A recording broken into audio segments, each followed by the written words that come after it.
the same anymore, like in terms of the NBA sneaker culture. But back to my story. After 2013, 2014, that's when the LeBron 11s, the KD 6s, and that's when they had the Gamma Blues. Okay, I was like, okay, I gotta join this. And by the grace of God, I was blessed with a mom that had the money to buy me shoes. I remember the first shoes that started off for me. It was the KD 6s, and it had a certain colorway. It was the away ones with the strap on them. And those shoes used to hurt my feet. Man, but I just had to wear them because I had to look fly. Then it was the Foamposite Knicks, the Knicks colorway. Then it was the Foamposite Neons. Then it was the Foamposite Volts. The Foamposite Volts. Then it was the KD Purple Thunder. Then it was what else did I cop that year? Like, I was going ham that year. Like, every shoe that came out, I had to get. Me and my mom was either at Dayland Mall or Dolphin Mall.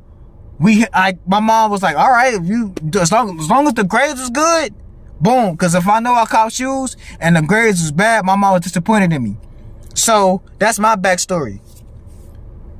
2014, 2015, 2016, maybe 2017, that's it. 2018 and up, the shoe culture was not the same. Unless it was retro Jordans. 2014 was the LeBron 11s. 2015 season was the LeBron 12s. 2016 season was the LeBron 13s. 2014 season was the KD 6s. 2015 was the KD 7s. 2016 was the KD 8s. That for me, once it got to the KD 8s, I was kind of off of KDs at that point. I wasn't rocking with them, to me. And then throughout that year, it was the Kobe 8, 9, 10s, all that good stuff. That's when I remember Kobe had the low tops, but then Kobe had the high tops. 2016, I think. Back then, the sneaker culture was still it because the culture effect. I watched the ESPN or whatever channel who promoted it, the sneaker culture in its peak in the 2010s. A man in that interview in the video said it perfectly. Sneaker culture was such at a height in the 2010s, besides the Jumpman, was because you can wear sneakers with a suit on. You can wear sneakers, people going to graduation. Sneaker culture was such an effect with the different colorways. People was wearing shoes, prom. People was wearing sneakers at dinner tables. People was wearing sneakers at meetings, at jobs.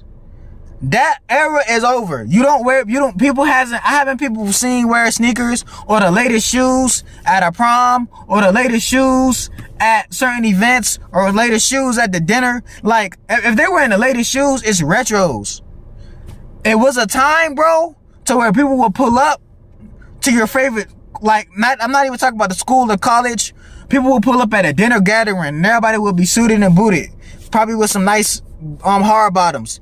You had that one or two, man, I got my LeBrons on. These just came out. I had to flex and wear them. I couldn't help myself. Like, the sneaker culture was so big back then, you didn't just buy them just to have them sitting in the house. Like, I remember when I would get my shoes, I would literally be nearly up all night looking at them like, bro, I can't wait to put these on my feet. It's not the same no more in a sense, unless they retros. These new LeBrons don't hit the same. These new KDs definitely don't hit the same. There's not too many Kobe's coming out.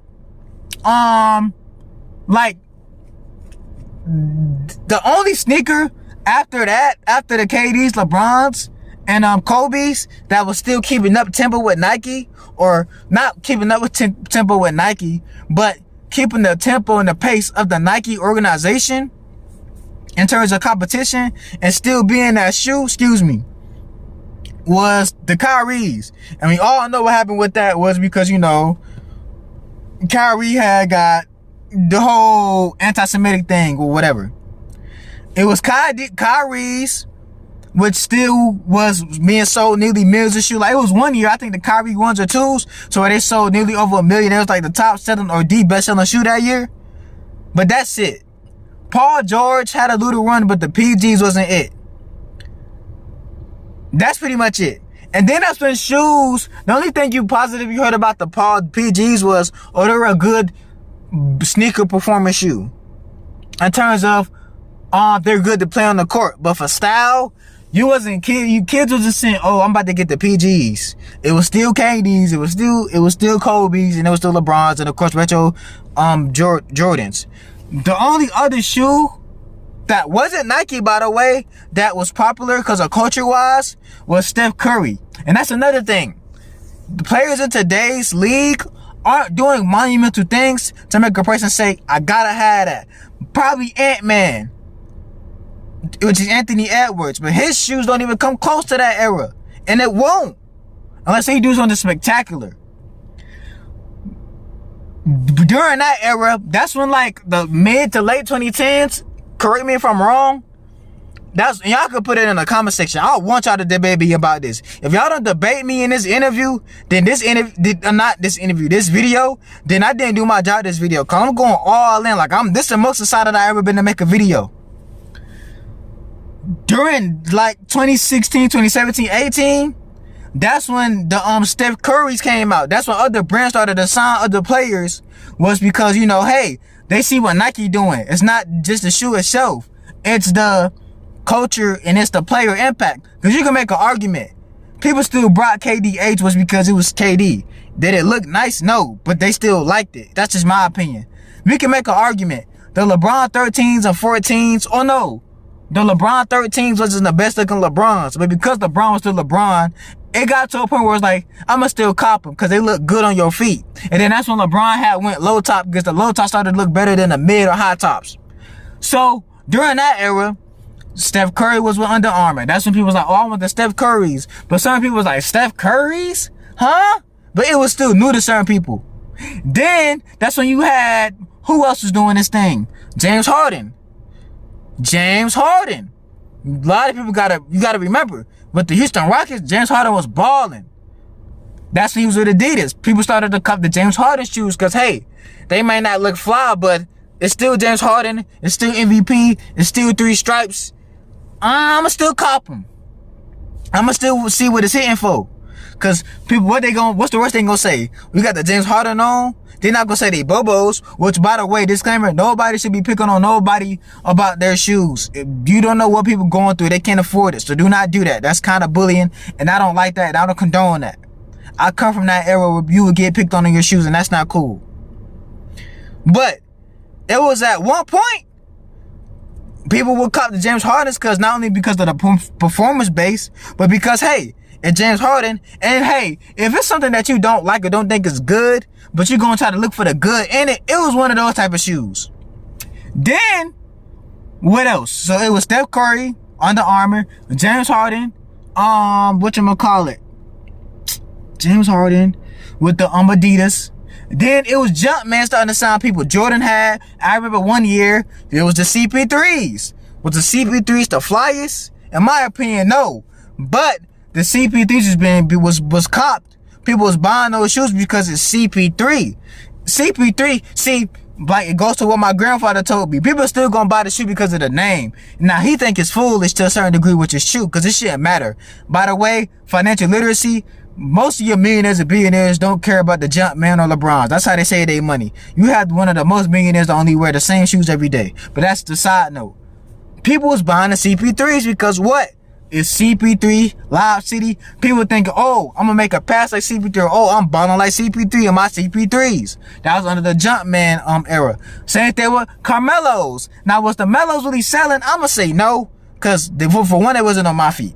For two, that was alright. For three, it was cool. But the reason why Melos people was copping those to a certain degree because it's Carmelo playing in New York, which is a high well-known city, a high-price city, a high-marketed city. So you're gonna see Melo no matter what. And it's under Jumpman, and they the Melos. Then that's when we got into the whole technology era, like more advanced. See, these shoes was light as a feather. These shoes were high in technology. Now, I didn't care. I only cared to look good on the court, but also off the court. You gotta think about it. Not everybody was a ball player. Not everybody was balling. But if you had some Melos on your feet, you was nice. If you had some CP3s on your feet, you was cool. If you had LeBrons, KDs, Kobe's, you was in there. You was fly. Especially with a nice fit on. You know what I mean? Like, And comment below, what was your favorite sneaker during that era? For me, it was the KD 7s, the Foam Posits, and I would say the LeBron 11s, 12s. I remember the LeBron 13s came out, the double helix. That was my favorite because it was mine. My mom had brought it for me. Thank you, mama. Like, that era was something, bro. And it was so versatile because it was so many impactful years. 2016, arguably one of the best NBA years of all time, right? You can say that. And shoes played a part in that. 2014, when the Heat was on a three-peat, the shoes played a part in that because of the LeBron 11s. The retros was coming out. 2015, KD took it up a notch with the KD 7s. And he just came off an MVP year. The shoes played a role in that. Then you got to think about the seasonal shoes. Bro, the seasonal shoes was the best time of the year. The Christmas era. Bro, y'all just don't understand. 2010s. The Black History Months. The BHMs. Like, it was to a point where it was hard to see what shoe you was gonna cop as a kid. Because it's like, if I get this shoe, that'd be cool. But, like, when I would go get shoes, I would be lucky to get two. Like, I would be beyond lucky. The most I was getting is one. And I would only have to pick one because, let's be honest, my mom was buying them, but we didn't have all the money like that. I wasn't rich, and I don't get it misconstrued.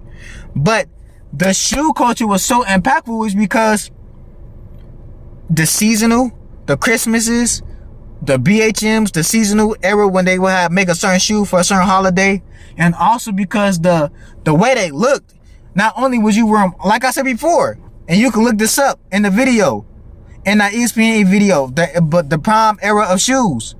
Shoes was not only being worn on the court, but bro, they was being worn off the court. The shoes was a major role into your style, into your aesthetic, into how you pose in the pictures. I remember like it was yesterday, you would pose like this and point to your shoe like, yeah, I got those. It was a competition thing, like, you got those, but I got these. And for me, it was being different, bro. Like, your shoes spoke a lot.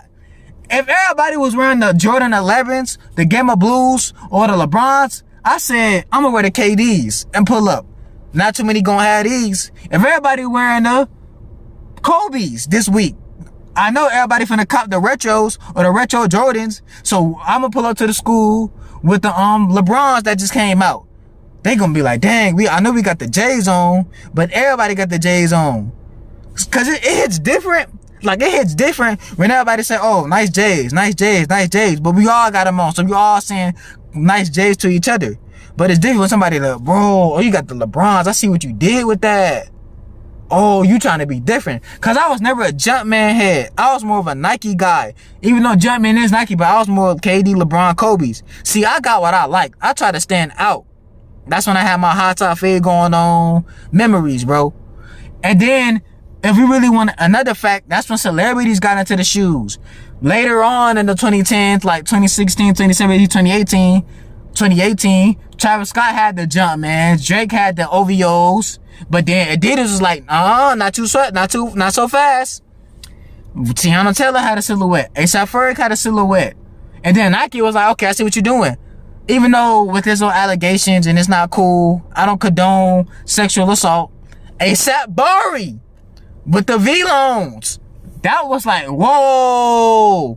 With the orange and black. See, that's when simplicity came back in the game. See, y'all just don't know how impactful these shoes were, bro. When the V-Loans came out with the orange and black, A$AP Mob, A$AP Rocky, A$AP already had a cult following. That's when Hypebeast started to come in effect. LeBron wore 'em, or DB wore 'em, your favorite rapper wore 'em. Everybody calling up like, bro, I gotta get the V-Loans. So, shoes aren't the same no more because of this. Your favorite players aren't as impactful on the game today. Yeah, Ja Morant, some people say he running Nike, but is he really though? See, Ja Morant, yes, when you look at the shoe, you be like, whoa, yeah, Ja Morant is a high flyer, he's a dunker, he be going in. So yeah, you may want to feel like Ja Morant when you jumping off the ground, but the silhouette is cool. I thought about copying me a Ja Morant, but then again, what happening off the court, bro, it's not helping them. Even today, which I gotta make a video on that. Certain players made the shoes look good when you thought it was ugly or not because the player was it. The player was that guy. Ja Morant, his off the court situation with the trigger play and how he carries himself, not as a, whatchamacallit, he didn't carry himself as a role model. That plays into effect, because now the parents gonna say, and I just got through talking with my sister about this, the parents gonna say, you ain't buying no shoes, you think you a thug, you think you a gangster, he playing with guns, he a bad role model. Anthony Edwards, which is another guy, he can be the face of the NBA. I still think he's a possibility to be the face of the NBA. For one, the shoes look okay. They don't look bad, but Adidas never really had like a dope silhouette athletic shoe. Same thing with the John Walls. But people still caught them because it's John Wall. People, like, remember that video to where a kid wanted an Ant-Man's and the mama say, put that back, he will take care of his kids? See, that plays an effect, bro. Like, not only what you do on the court, like in terms of making impactful plays and impactful situations where there be controversy in a good way, but also cultivating. I'm throwing so many big words. This video gotta have 1,000 views, 2,000 views, and 1,000 likes. It was such a, like, you gotta have like the 2010s was such a cultivating time. The shoes played an effect. When LeBron or KD did something, and you look at what they had on their feet, okay, I'm gonna cop that, because it reminds me of this. When Jordan got 65 points in the Jordan 11s, I'm gonna cop that and try to get 65 points in the 11s. Certain things that players are doing now aren't as cultivating as it was back then, or aren't as a cultural trend-setting type of impact. Maybe it'll happen in the near future, but I don't know. That's why I'm saying the sneaker culture is dead. You don't hear kids say, I'm gonna get the Ant-Mans because I want to ball like Ant-Man. And they're gonna probably get it for the style, but it don't look like they getting it at all. John Morant shoes ain't really hitting no more. Or at all. Like, it was, but it's not peaking. It's not peaking. Zion, which he just got injured again. His shoes, for one, when you sign a shoe on the Jumpman, for one, you're only gonna go so far.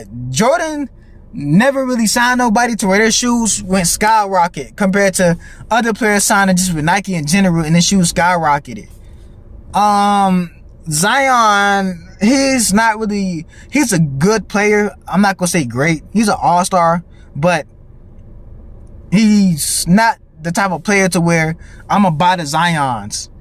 Like, Chris Paul was the type of player I want to buy the CP3s because he was consistent. He was playing. He was at an MVP level. That's, it's just the shoe culture isn't the same no more. Reebok ain't hitting the same no more. Now they're trying to bring in the older guys. Like, they did a documentary on that with Shaq and Allen Iverson trying to revitalize Reebok. But it's not the same. Like, even if they do got Andrew Reese, it's still not the same. Like, I come from the South. So Reebok, I remember my auntie, shout out to my auntie Teresa. Man, please don't try to do the most. Look who that is. I remember when she would come from work, she would have her green polo shirt on, and some khakis, and black Reeboks.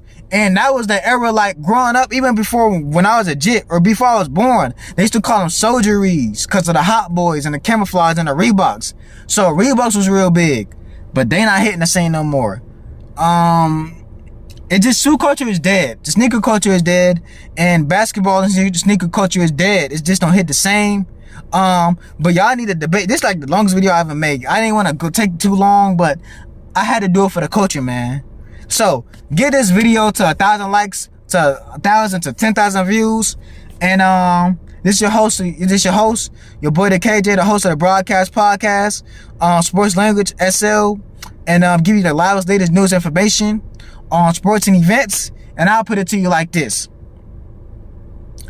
if you got an opinion on what I say or said, debate me about it. You disagree on what I say or said, debate me about it. Hold on. If you don't like what I say or said, debate me about it.